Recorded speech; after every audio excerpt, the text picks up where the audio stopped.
అలేఖ్య చిట్టి పికిల్స్. అలేఖ్య చిట్టి పికిల్స్ నిర్వాహకులు ముగ్గురు సిస్టర్స్. అందులో ఒక సిస్టర్ ఆడియో నిన్న బాగా వైరల్ అయింది. ఒక కస్టమర్ వాళ్ళకున్నటువంటి బిజినెస్ వాట్సాప్ గ్రూప్‌లో ప్రైస్ పెట్టమన్నందుకు ప్రైస్ పెడితే చాలా రేట్స్ ఉన్నాయని పెట్టినందుకు విపరీతంగా తిట్టడం జరిగింది. ఇంకా నువ్వు దేనికి పనికిరావు, నువ్వు చాలా అప్‌డేట్ కావాలా, కెరీర్ పైన ఫోకస్ చేయి, డబ్బులు సంపాదించు, లేకపోతే నీ లవ్వరో నీ పెళ్ళామో నిన్ను వదిలేసి వెళ్ళిపోతది. ఈ ముష్టి పికిల్స్‌నే కొనడం నీకు చేతన కావట్లేదని చెప్పి ఆమె మాట్లాడింది. సో వాళ్ళ పికిల్స్‌ని వాళ్ళే ముష్టి పికిల్స్ అనుకోవడం జరిగింది. సో ఒకసారి ఈ అలేఖ్య చిట్టి పికిల్స్ వీళ్ళ హిస్టరీ చూసుకుంటే వీళ్ళు చాలా రోజుల నుంచి అటు ఇన్‌స్టాలో ఇటు ఫేస్‌బుక్‌లో పికిల్స్ ప్రమోట్ చేయడం, చాలా బిజినెస్ జరగడం ఇవన్నీ కూడా జరిగినాయి. సో పికిల్స్‌కి ఫేస్‌బుక్‌లో వీళ్ళకి విపరీతంగా ఫాలోవర్స్ ఉన్నారు. నార్మల్‌గా ఇన్‌స్టా ఫాలోవర్స్ వేరు, ఫేస్‌బుక్‌లో కూడా చాలా ఫాలోయింగ్ ఉంది. సో ఇక్కడ అలేఖ్య చిట్టి పికిల్స్ వారు గతంలో కూడా చాలా వరకు వాళ్ళు పికిల్స్ కోసం ప్రమోట్ చేసేవాళ్ళు. పికిల్స్ వాళ్ళు సేల్ చేసే ముందు రకరకాల పికిల్స్‌ని వాళ్ళు ఫేస్‌బుక్‌లో వీడియోస్ చేసి పెట్టడం. సో వీడియోస్ పెట్టినప్పుడు వాళ్ళ డ్రెస్ పైన చాలా కామెంట్స్ వచ్చేవి. వాళ్ళ డ్రెస్‌ని చూపిస్తూ మెగాస్టార్ చిరంజీవి గారి సినిమాలో ఉన్నట్టు ఏంటి టాలెంట్ చూపిస్తున్నావా అని చాలా కామెంట్స్ వచ్చాయి. వీళ్ళు ఆ కామెంట్స్ పట్టించుకోకుండా వీళ్ళు అలాంటి డ్రెస్‌లే వేసుకొని పికిల్ ప్రమోషన్ చేసేవారు. సో ఒక కామెంట్ నేనే చాలా రోజుల కింద ఒక కామెంట్ చూడడం జరిగింది. అంటే నార్మల్‌గా కూడా ఈ సోషల్ మీడియాలో ముఖ్యంగా ఇన్‌స్టా గాని, ఫేస్‌బుక్‌లో గాని ఒక అమ్మాయి ఏ వీడియో చేసినా, లేకపోతే ఒక అమ్మాయి ఏ పోస్ట్ పెట్టినా, లేకపోతే ఈ అలేఖ్య చిట్టి పికిల్స్ లాగా ఏదైనా బిజినెస్ ప్రమోషన్ చేసినా కూడా ఆ అమ్మాయిని అంటే ఆ పికిల్స్‌కి సంబంధించి ఇక్కడ ఈయన రేట్ అడిగినాడు. సో రేట్ గురించి డిస్కస్ చేసినాడు. కానీ గతంలో చాలా మంది నెటిజన్లు అంటే అమ్మాయిలా, అబ్బాయిలా ముఖ్యంగా అమ్మాయిలు పెట్టినప్పుడు అబ్బాయిలు చాలా కామెంట్స్ రకరకాల కామెంట్స్. నీ ఇన్నర్ ఈ కలరు, నువ్వు డ్రెస్ వేసుకుంది ఇలా, నువ్వు టాలెంట్ చూపిస్తున్నావు. ఇలా రకరకాల కామెంట్ చేసినప్పుడు చాలా మంది నెటిజన్లు పచ్చిగా కామెంట్స్ పెట్టినారు. నువ్వు వస్తావా, నీ రేట్ ఎంత అని చెప్పి ఒక కస్టమర్ కామెంట్ పెట్టడం జరిగింది. నీ పికిల్స్ పక్క పెడితే నువ్వు ఒక నైట్‌కి రా, నీ కాస్ట్ ఎంత, నీ రేట్ ఎంత అడిగినప్పుడు వాళ్ళు కూడా అదే రేంజ్‌లో కామెంట్ పెట్టడం జరిగింది. రారా నా కొడుకా, నీది కట్ చేసి పికిల్ చేస్తా అనే విధంగా ఆమె కామెంట్ పెట్టింది. సో సవాల్‌కు కరెక్ట్ జవాబు అన్నట్టుగా ఆమెకు అదే విధంగా కామెంట్ పెట్టింది. చాలా మంది అరే వీళ్ళు చాలా డేంజర్ ఉన్నారు, వీళ్ళతో జాగ్రత్తగా ఉండాలి, నిజంగా ఇలాంటి అమ్మాయిలు కూడా ఉన్నారు అని చెప్పేసి అప్పట్లో మేమ్స్ వచ్చినాయి. కానీ అప్పుడు చాలా మంది ఎవరు కూడా పెద్దగా స్పందించలేదు. వాడు అలాగా కామెంట్ పెట్టిండు కాబట్టి వీళ్ళు సరైన సమాధానం చెప్పినారు, ఇలాగే ఉండాలని.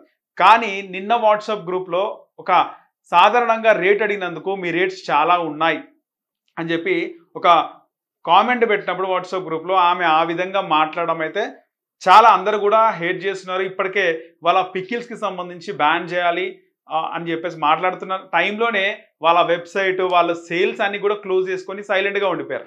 సో చాలామంది డిజిటల్ మీడియా వాళ్ళు కానీ, మీడియా వాళ్ళు వాళ్ళ ఇంటర్వ్యూ కానీ, వాళ్ళ రెస్పాన్స్ అడిగినప్పుడు వాళ్ళు రెస్పాండ్ అవ్వట్లేదు. ఈమె కామెంట్ పెట్టినప్పుడు వాళ్ళ సిస్టర్ అనుకుంటా తిను రియాక్ట్ అయ్యింది. సో తిని రియాక్ట్ అయ్యి మా సిస్టర్ అలా ఎందుకు పెట్టిందో నాకు అర్థం అవ్వట్లేదు, తను చాలా డిప్రెషన్‌లోకి పోయింది. అంటే ఈ మాట బాగా వైరల్ అయింది. నార్మల్‌గా ఈ జనరేషన్‌లో అబ్బాయిల కంటే అమ్మాయిలే ఎక్కువగా బ్యాడ్ వర్డ్స్ మాట్లాడుతున్నారనేది మనకి ఇన్‌స్టా, ఫేస్‌బుక్ చూస్తే అర్థమవుతుంది. విపరీతమైనటువంటి కామెంట్స్, వీడియోస్ కూడా చాలా వరకు ఇంటర్వ్యూస్ చూస్తున్నాము, వీడియోస్ చూస్తున్నాము. చాలామంది డిజిటల్ మీడియా కూడా స్మోక్ చేసే అమ్మాయిలని, డ్రగ్స్ తీసుకునే అమ్మాయిలని కూర్చోబెట్టి ఇంటర్వ్యూస్ చేస్తున్న ఇంటర్వ్యూస్ మనం అందరం కూడా చూస్తున్నాం. కానీ ఇక్కడ అమ్మాయిల కంటే అబ్బాయిలే ఫాస్ట్ ఫార్వర్డ్‌గా ఉన్నారు. సో ఆమె పెట్టిన కామెంట్స్ బాగా వైరల్ అవడంతో ఈ విధంగా ఆమె కామెంట్ చేస్తుందా అని. సో అక్కడ అందరికీ తప్పు అనిపించినప్పుడు, తప్పుగా మాట్లాడినప్పుడు అది బాగా ఆ ఆడియో బాగా సర్క్యులేట్ అయింది. సో సర్క్యులేట్ అయిన తర్వాత కొంతమంది మీడియా వాళ్ళని అప్రోచ్ అయినారు. ఎందుకు ఇలా మాట్లాడినారు, దీనిపైన మీరు క్లారిటీ ఇవ్వండి అన్నప్పుడు ఆమె ఫోన్ స్విచ్ ఆఫ్ చేసుకోవడం, సైలెంట్‌గా ఉండిపోయింది. వాళ్ళ హస్బెండ్ అనుకుంటా కొంతమందితో మాట్లాడాడు కొన్ని ఛానల్స్‌తో. సో మీరు ఇలా లైవ్ చేస్తున్నారు మా వైఫ్ పైన అని చెప్పేసి. సో ఇక్కడ వాళ్ళ సిస్టర్ బయటకు వచ్చి మా చెల్లి చాలా డిప్రెషన్‌లోకి పోయినది, నాకు అర్థం అవ్వట్లేదు అంటుంది. సో దీనిపైన కూడా మేమ్స్ వచ్చినాయి. తిట్టింది చేసిందంతా మీ చెల్లి, లవ్వర్ వెళ్ళిపోతది, మీ వైఫ్ వదిలేసి వెళ్ళిపోతది, నువ్వు కుడిసిపోతావు, ముష్టి పికల్స్ అని ఇవన్నీ మాట్లాడిన ఆమె అమ్మ దగ్గర నుంచి తిట్టిన ఒక ఆడది తన తల్లి కోసం తిట్టడం ఇవన్నీ తిట్టిన తర్వాత డైరెక్ట్ వచ్చి వాళ్ళ సిస్టర్ డిప్రెషన్‌లోకి పోయిందని చెప్పేసి ఆమె మాట్లాడుతుంది. మొత్తానికైతే ఆన్‌లైన్‌లో వీళ్ళ పికిల్స్ దందా అయితే ప్రెజెంట్ క్లోజ్ అయిపోయినాయి. దీనికి సంబంధించి మనం సోషల్ యాక్టివిస్ట్‌ని లైన్‌లోకి తీసుకునే ప్రయత్నం చేద్దాం. వాళ్ళు ఏం చెప్తారు అసలుకి. సో గతంలో కూడా అబ్బాయిలు వాళ్ళ పోస్టుల పైన కామెంట్ చేసినప్పుడు సరైన రీతిలో సమాధానం చెప్పిన ఈ అలేఖ్య చిట్టి పికిల్స్ వారు ఇప్పుడు అలాంటి కామెంట్ చేయకపోయినా కూడా ఇంత బ్యాడ్‌గా ఎందుకు రియాక్ట్ అయ్యారో ఒకసారి అడిగి తెలుసుకుందాం. హలో అన్న అన్న నమస్తే. నమస్తే అన్న. నేను చిన్న లైవ్‌లో ఉన్నా. ఓకే. ఈ అలేఖ్య చిట్టి పికిల్స్‌కి సంబంధించి ఇంకొక ఆడియో కూడా బయటకి రిలీజ్ అయింది కదా. అవును. నిన్న ఫస్ట్ ఆడియో బాగా వైరల్ అయింది. అవును. సో ఇప్పుడు వాళ్ళు మాట్లాడిన వర్షన్ గతంలో ఏం తెలుస్తుందంటే, గతంలో కూడా వీళ్ళ పోస్ట్ల పైన అబ్బాయిలు చాలా దారుణంగా కామెంట్ చేస్తే వీళ్ళు కూడా అదే స్టైల్లో అబ్బాయిలకి రిప్లై ఇచ్చినారు. అంటే హ్మ్. పికిల్స్ రేట్ కాదు నీ రేట్ ఎంత అన్నప్పుడు వాళ్ళకి కోసి మీది కూడా పచ్చడి చేస్తా అనే విధంగా వాళ్ళు కామెంట్స్ పెట్టడం జరిగింది. So okay. అప్పుడు నెటిజన్ ఆ విధంగా కామెంట్ చేసినందుకు ఆమె రిప్లై ఆ విధంగా ఇచ్చింది అనుకోవచ్చు. ఇప్పుడు నిన్న రేట్స్ గురించి మాట్లాడినప్పుడు ఎందుకంత దారుణంగా మాట్లాడింది అంటారు? ఫస్ట్ ఆఫ్ ఆల్ మీరు అన్నటువంటి ఫస్ట్ దాన్ని నేను ఏకీభవించలేను. ఏంటంటే హ్మ్. అంటే వల్గర్ గా కామెంట్ చేసింది వేరు, ప్రైస్ తోటి బార్గెనింగ్ చేసింది వేరు వాళ్ళు. ఓకే. ఆ పర్సన్ ఈ పర్సన్ ఒకరు కాదు. రైట్. ఒక్కరు కాదు, అదే అంటాను, ఒక్కరు కాదు. ఒకవేళ ఇఫ్ ఇట్ ఈస్ అతనైనప్పటికీ కూడా వాళ్ళ రేట్ విషయంలో మాట్లాడుతున్నప్పుడు ఆ రేట్ తగ్గినటువంటి కన్వర్జేషన్ ఉండాలి. రైట్. ఆయనకి నాకు సంబంధం లేదు. ఆయన వేరే నెటిజన్, ఈయన వేరే నెటిజన్. అదొకటి. ప్లస్ రెండోది, ఇప్పుడు మనకు బిజినెస్ విషయంలో డైరెక్ట్ మార్కెటింగ్ అంటే మన షాపులు, ఆ తర్వాత మన టెక్నాలజీ డెవలప్ అయిన తర్వాత వచ్చింది ఈ కామర్స్, మీన్స్ వెబ్సైట్ ద్వారా అమ్మేది. అవును. ఇప్పుడు కొత్త ట్రెండ్ ఏంటంటే సోషల్ కామర్స్, సోషల్ మార్కెటింగ్ అంట. అవును. అంటే సోషల్ ప్లాట్ఫామ్ ద్వారా బిజినెస్ చేయడం. అవును. ఇది చాలా ఈజీ అయిపోయింది. గ్రామీణ స్థాయికి చేరింది. అవును.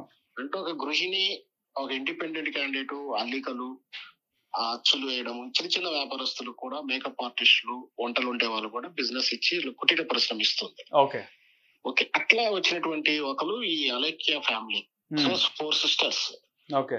కాకపోతే దాంట్లో ఒకరు మాత్రం అగ్రెసివ్ క్యారెక్టర్ లేదా అగ్రెసివ్ బిహేవియర్ మెంటాలిటీ ఉన్నట్టుంది. అదే ఒక మామూలుగా మోడర్న్ డ్రెస్లు వేసుకొని బాగా పొట్టి బట్టలు వేసుకొని పికిల్స్ ఇస్తూ ఉంటది. అది వాళ్ళ వ్యక్తిగత, మనం వాళ్ళ వైషాధారం నుంచి కామెంట్ చేయలేము. ఓకే. మనం పద్ధతిగా ఉన్న వాళ్ళు ఎవరు కామెంట్ చేయరు, పద్ధతిగా లేనప్పుడు కొంచెం కామెంట్ చేస్తారనేది ఒక జననానుడే.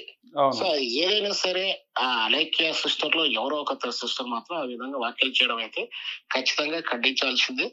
సహజంగా వ్యాపారం చేసే వాళ్ళు, ఎదుటి కస్టమర్ గాని ఇతరులు ఎవరైనా గానీ వచ్చి ఇట్లా కావాలని గొడవ పెట్టుకున్న సందర్భంలో గొడవ పెట్టుకున్న వ్యాపారస్తులు చాలా సమయం పాటిస్తారు, ఒక అడుగు వెనక్కి వేస్తారు. అయినా కూడా ఇట్లా వెళ్తున్నారంటే వీళ్ళకి బాధ్యత లేనట్టు, లేదా భవిష్యత్తు గురించి ఇబ్బంది ఏంటో తెలవనట్టు. ఇప్పుడు నాకు తెలిసి ఆ కామెంట్ చేసిన అమ్మాయి అన్మ్యారీడ్ అనుకుంటున్నాను, నాకున్న అవగాహన ప్రకారం. 100% అన్మ్యారీడే ఉండొచ్చు. ఇట్లాంటి బిహేవియర్, ఇట్లా వల్గర్ గా ఓవర్ యాక్టివ్ అవుతున్నప్పుడు రేపు చేసుకునేవాడు కూడా చాలాసేపు ఆలోచిస్తారు, ఇష్యూ బయటకు వచ్చింది కాబట్టి. అంటే ఒక అనాలోచిత కామెంట్ వల్ల జీవితంలో కూడా ప్రశ్నలు వచ్చేసినాయి అమ్మాయికి. సో దీని నుంచి నేర్చుకోవాల్సింది చాలా మంది నేర్చుకోవాలి. రైట్. అది అట్లా ఎవరు మాట్లాడకూడదు. బిజినెస్ ఒకవేళ కస్టమర్ గా వచ్చిన వాళ్ళు ఎవరైనా సరే కావాలని టెంప్టింగ్ చేసినా, కావాలని గోకినా వీళ్ళు కొంత సమయం పాటించాలి. వీళ్ళు లాని అవేట్ చేయకుండా లాని ఒబే చేయాల్సి ఉంటుంది. అంటే ఏదైనా సమస్య ఉన్నప్పుడు పోలీసులు కాంప్లైంట్ ఇవ్వాలి, ఏదన్నా వాళ్ళ తగ్గట్టు లా ప్రకారం వెళ్ళాలి. ఇట్లా వల్గర్గా మాట్లాడడం వల్ల ఈ రోజు ఏ సోషల్ మీడియా అయితే వాళ్ళని నిలబెట్టిందో, ఒక్క క్షణంలో, ఒక 24 hours కూడా కాదు, ఒక అర్ధరాత్రి కూడా కాదు, ఒక ఫ్రాక్షన్ ఆఫ్ సెకండ్ లోనే వాళ్ళ జీవితం ఇప్పుడు తలకిందులైపోయింది. చివరికి సో వాళ్ళ ఆన్సర్ చెప్పుకోలేక వెబ్సైట్ కూడా క్లోజ్ చేసుకున్నట్టు కూడా మనకు అందుతున్నా. సో అంటే ఒక అనాలోచిత ఒక్క అమ్మాయి, నలుగురిలో ఒక్క అమ్మాయి చేయడం వల్ల మొత్తం వ్యవస్థ అంతా కూడా కుప్పకూలిపోయింది. రైట్. మనం బిజినెస్ చేసే వాళ్ళు కానీ, మన పార్ట్నర్ కానీ కొంచెం అలర్ట్ గా ఉండాలని నా ఉద్దేశం. ఇప్పుడు వాళ్ళు ఎందుకు వెబ్సైట్ ఎందుకు క్లోజ్ చేసుకున్నారు అంటారు? అది నాకు కూడా అర్థం కానటువంటి విషయం. అది బహుశా అంటే వాళ్ళకి మెచ్యూరిటీ లేని విధానం కనిపిస్తా ఉంది. ఏదో ఒకటి అన్నాము, అంతా పబ్లిక్ నుంచి రివర్స్ రాగానే భయానికి, ఆందోళనకు మొత్తం మీద హోల్డ్ ఆన్ చేసేసి పెట్టేసుకున్నారు. ప్రస్తుతానికి హోల్డ్ పెట్టుకుని హిడెన్కి వెళ్ళిపోయారని చెప్పొచ్చు. స్పష్టంగా చెప్పాలంటే వాళ్ళు హిడెన్ లో ఉన్నారని చెప్పొచ్చు. ఒకవేళ కేసు అయితే పోలీసు నుంచి రక్షణ గానీ, పబ్లిక్ వచ్చి కొడతా గానీ, లేదా అంటే కొత్త ఆర్డర్ విషయంలో అయినా కాంప్లికేట్ కాకుండా ప్రస్తుతానికి హిడెన్ లో ఉన్నారని చెప్పొచ్చు. రైట్. పెద్ద ఆవిడ మాత్రం కామెంట్ చేసింది, వచ్చి నేను కాదు కామెంట్ చేసింది, వాళ్ళు ఒక సిస్టర్ చేసింది మాత్రమే చెప్పాలి అని అంటుంది. వాళ్ళకు ఏమో కమ్యూనికేషన్ లేనట్టుగానే మాట్లాడుతుంది. ఆమె ఎందుకు చెప్పిందో నాకు తెలియదు అంటుంది. అట్లా ఉండదు, కానీ ఆమె ఎస్కేపిజం ప్రవర్తించడం మనం భావించవచ్చు. రైట్. మొత్తానికి ఇది ఖండించవలసినటువంటి విషయమే, ఖండించారు. ఖచ్చితంగా కండిషన్. ఇట్లాంటి వాళ్ళు సోషల్, ఇప్పుడు చెప్పిన సోషల్ కామర్స్ అంటాం దీన్ని మనం. ఈ సోషల్ కామర్స్ బిజినెస్ చేసే వాళ్ళందరూ కూడా కొంచెం బుద్ధి వచ్చినట్టుగానే గుణపాఠం నేర్చుకోవచ్చు. ఇలాంటి చర్యలు ఏమైనా ఉంటే, ఈ విధంగా ఒక కస్టమర్ పైన ఈ విధంగా మాట్లాడడం, చర్యలు ఏమైనా తీసుకునే అవకాశం ఉంటుందా ఒకవేళ ఆయన కంప్లైంట్ పెడితే? బహుశా మెయిల్ పెట్టినప్పుడు కొంచెం కర్టసీ కనపడకపోవచ్చు కానీ అమ్మాయిని కూడా అన్నది కాబట్టి ఆమె కేసు పెడితే మాత్రం కొంచెం సీరియస్ అవుతుంది అనేది నా ఉద్దేశం. ఓకే. అమ్మాయి కూడా అన్నది కాబట్టి అవును, ఒక అమ్మాయిని కూడా తిట్టింది. మెయిల్ అన్నాడంటే కొంచెం కొంచెం ఎట్లయినా మనం అంటే ఇక్కడ కస్టమర్ని రెచ్చగొట్టే ప్రయత్నం చేసిందంటారా ఖచ్చితంగా? ఖచ్చితంగా బాధ్యతారహితంగా ఎదుటి వ్యక్తిని ఆ మనోభావాలు దెబ్బతినేటట్టు కానీ కించపరిచేటట్టు కానీ ఓపెన్ ప్లాట్ఫామ్ లో మాట్లాడేమన్నా సైబర్ యాక్ట్ ప్రకారం కూడా చెల్లదు. రైట్. కామన్ చట్టాలు చెల్లవు, సైబర్ యాక్ట్ స్పెషల్ యాక్ట్ ప్రకారం కూడా చెల్లదు. ఖచ్చితంగా అమ్మాయి ఒకవేళ కంప్లైంట్ ఇస్తే మాత్రం కేసు అవుతుండొచ్చు నా అంచనా. రైట్ అన్న, లైవ్ లో జాయిన్ అయినందుకు ధన్యవాదాలు. Thank you. సో మొత్తానికి ఇక్కడ గతంలో ఆమె కామెంట్ చేయడం, ఆమె పైన కామెంట్ చేయడం, ఆమె ఆ రీతిలోనే కామెంట్ చేయడం, అది ఒక లెవెల్ అయిందని చెప్పుకోవచ్చు, కరెక్ట్ అని చెప్పుకోవచ్చు. కానీ ఇక్కడ వ్యక్తిగతంగా నీ వైఫ్ వెళ్ళిపోతుంది, నీ లవ్వర్ వెళ్ళిపోతుంది, నువ్వు కెరీర్లో బాగా సెట్ అవ్వాలి, బాగా సంపాదించాలి అంటే నువ్వు సంపాదించలేవు, నీ దగ్గర డబ్బులు లేవు, సంపాదిస్తేనే నీ లైఫ్ బాగుంటుంది, నీ లైఫ్లో ఆడవాళ్ళు ఉంటారు అని వాళ్ళ అమ్మని తిట్టడము, ముష్టి పికిల్స్ అంటే మేము అమ్మేటియే ముష్టి పికిల్స్ అనే విధంగా వాళ్ళు కూడా అనుకోవడము, ఆఫ్టర్ ఆల్ అనుకోవడము, ఇంకేం నువ్వు బతుకుతావు ఇవే కొనలేకపోతే అనే విధంగా ఒక మనిషిని కించపరిచే విధంగా, నిజంగా మెంటల్గా కూడా వాళ్ళు డిప్రెషన్లోకి లోనే విధంగా ఒక గ్రూప్లో కామెంట్ పెట్టడం అయితే నిజంగా బాధ్యతారహితం. సో అక్కడ అబ్బాయి కాకుండా అమ్మాయిని కూడా ఏమే అని మాట్లాడడం. సో నిజంగా ఇప్పుడు కొద్దిమంది అనలిస్టులతో మాట్లాడితే ఖచ్చితంగా అమ్మాయిని కూడా తిట్టింది కాబట్టి, అమ్మాయిని కూడా కించపరిచింది కాబట్టి ఇలాంటి వారిపైన చర్యలు తీసుకునే అవకాశం ఉంటుంది ఆమె కనుక కేసు పెడతా అని చెప్పేసి మాట్లాడుతున్నారు. ఇక ఫస్ట్ కామెంట్స్ వచ్చేసి స్టార్టింగ్లో ఏవైతే ఆమె డ్రెస్కి సంబంధించి ఆమె పికిల్స్ కంటే పికిల్స్ రేట్ కాదు నీ రేట్ అంతా అని మాట్లాడినప్పుడు ఆమె కూడా ఈ విధంగా మాట్లాడినప్పుడు సో ఆ కామెంట్స్ చూసుకుంటే వీళ్ళ పికిల్స్ పైన చాలా రకరకాల కామెంట్స్ ఉంటాయి. అంటే నెటిజన్లు కూడా ఎవరు చూస్తారు, ఎవరు చూస్తే ఏమవుతుంది, అమ్మాయిని బాడీ షేమింగ్ చేస్తూ, అమ్మాయి డ్రెస్ గురించి మాట్లాడుతూ, అమ్మాయి బాడీ గురించి మాట్లాడుతూ, అమ్మాయి క్యారెక్టర్ గురించి మాట్లాడుతూ, ఇవన్నీ మాట్లాడుతూ కొన్ని వందల కామెంట్స్ వాళ్ళ పోస్టుల పైన వస్తున్నాయి. కేవలం ఈ అలెక్కియా చిట్టి పికిల్స్ కాకుండా రకరకాల అమ్మాయిలు పెట్టే వీడియోస్ పైన కామెంట్స్ వస్తున్నాయి. సో ఏం కాదనుకుంటున్నారు కానీ ఏదో ఒక రోజు ఇలాంటి సివియర్ని వాళ్ళు ఎదుర్కోవాల్సి ఉంటుంది. సో కామెంట్లు పెట్టేటప్పుడు కూడా ఆలోచించాలి, అక్కడ అమ్మాయిలైనా అబ్బాయిలైనా ఎలాంటి కామెంట్స్ పెడితే బాగుంటుంది, లేకపోతే ఎలాంటి రిప్లైలు ఇస్తే బాగుంటుంది, నోటికి ఏది వస్తే అది ఇస్తే ఖచ్చితంగా ఇలాంటి ఫేస్ చేయాల్సి ఉంటుంది ఖచ్చితంగా.